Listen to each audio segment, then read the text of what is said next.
judges and my dear audience. Today I am going to present my paper on the micropulse laser.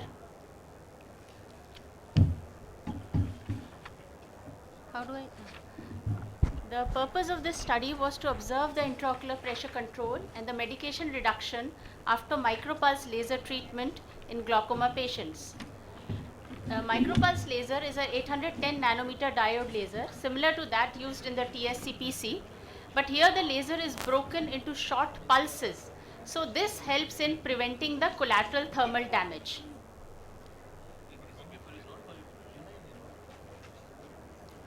This is a retrospective chart review and data from 36 glaucoma patients who underwent micropulse laser treatment was collected.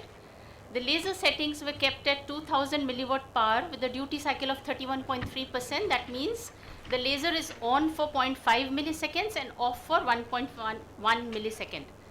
And all the patients were given peribulbar block with 3 to 5 ml of ropivacaine.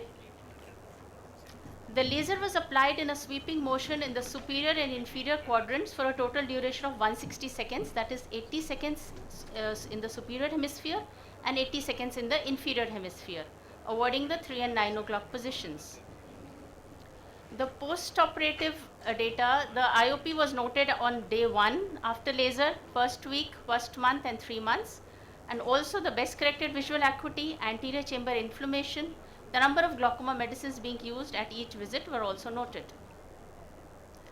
The post-operative regime included steroid eye drops in a tapering dose for a month, and all the glaucoma drugs were continued as before, and at each visit, depending on the intraocular pressure, the drugs were either removed or added as required. Coming to the results, the mean age of our patients was 55.67 years, out of which there were 27 males and 9 females. The average central corneal thickness was 525 microns. There were 24 pseudophakic eyes and 10 were phakic. One was a phakic and one had post-PK. One was post-PK. Among the glaucoma patients, the maximum patients were of primary open-angle glaucoma.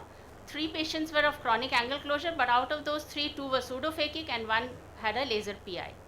5 were neovascular glaucoma patients, 8 secondary glaucomas, either secondary to post-VR surgeries or post-traumatic, and 1 was a juvenile. Coming to our results, the mean preoperative laser, preoperative IOP was 24.19 millimeters of mercury, and after the on the first day of the laser, it had dropped to 17.61. So that's a drop of about 24%. And at the 3-month follow-up, the IOP had dropped to 16.76%, which was significant. You can see this graph after the from the pre-op value, the change, the drop in IOP is sustained over a period of time. And this is the percentage reduction in IOP, 16.76% reduction at the end of 3 months. The number of glaucoma medicines also dropped from a pre-laser value of 3.42 to 2.15. And in our patients, the best corrected visual acuity ranged from PLPR to about 6.6. So you can see it pretty much after the laser also the visual acuity was maintained. Now, different investigators around the world have reported higher IOP drop with micropulse laser, as you can see, from about ranging from 30% to 45%, but in our study we could have only a 17% drop after a period of 3 months. And no significant complications were noted, same as reported by other investigators. Only the BCVA dropped in 2 patients by 1 line, and it improved slightly in 2 patients. The anterior chamber inflammation persisted in 3 patients for 2 months, and in 1 patient there was recurrent inflammation even 3 months post laser, and that patient is still on NSAID eye drops. The laser had to be repeated in 2 patients, while 1 patient had to undergo a tube implant due to uncontrolled IOP even after 2 laser sittings. The limitation of our study is that the sample size is very small and the follow-up duration is less. And now almost all the patients haven't followed up for the whole 3 months. To conclude, the micropulse laser appears to reasonably reduce IOP as well as medication use in glaucoma patients, and it could prove to be an efficacious tool in glaucoma patients, especially those who are intolerant to medications. Thank you. Hope, Dr. Alka, you will present a longer follow-up later on, because this follow-up is Yes, pretty definitely. short for a It's glaucoma very- study. Yes, sir. And this is Iridis machine you have, or Quantal?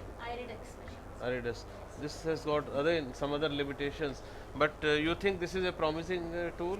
I think this is a promising tool in patients, in especially two categories of patient. Number one, in which we cannot do a surgery and the pressures are very high. Suppose the patient is medically unfit, he is an uncontrolled diabetic, and we need to, the pressures is in the range of 30s or 40s, and we need to reduce the pressures till we wait for his systemic condition to settle down. So in that time, we can do a laser and the pressure can come down. Number But one. your fall is very short. 17% is a very little At fall. 3 months, but on 1 day and 1 week until 1 month, there was around a 24 to 25% fall in IOP. You So said that's- that the IOP lowering effect of laser weans off by around 3 months. I mean, it's getting down 16 or Yes, 17%. yes, definitely, But then you yes. also said that the requirement of medication for glaucoma is also coming going down. Is coming down. So if we keep the patient on the same number of medication as he was on the pre-laser, maybe his IOP will be lower down. But then we need to reduce the medication use. If the patient is on oral medications, if we can reduce the medication with kind of a reasonable IOP control, it's better to wean him off the oral medication. What extra advantage it's offering compared to the routine DLCP? It's not offering any extra advantage. The only issue is it's a stopgap arrangement. If the patient is intolerant to medication, supposing, or he cannot use medications in the long run. Others are So- all absent, no? Yes, pardon. Yes, DLCP is also a good procedure, but the only problem with DLCP is that it has a high incidence of hypotony and phthisis. So if there are many comparative studies which have compared micropulse with the, yes.